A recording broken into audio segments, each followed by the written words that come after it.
मंत्री छगन भुजबळ आज पुणे दौऱ्यावर आहेत। भिडेवाडा आणि फुलेवाड्याची त्यांनी पाहणी केली।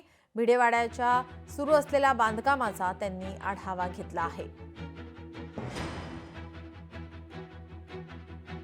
एक आहे की पाऊस खूप आहे, त्याच्यानंतर हा रस्ता अतिशय अरुंद आहे आणि शेजारीच गणपतीचं मंदिर असल्यामुळे सातत्यानं तिथे कार्यक्रम आणि रहदारी सुद्धा आहे।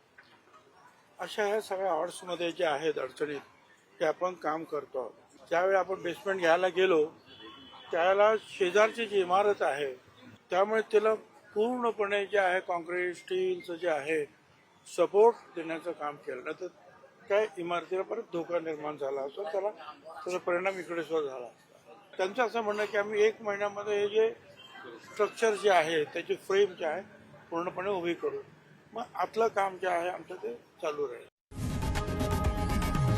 लोकशाही मराठी ऐका, पहा, जागरूक रहा।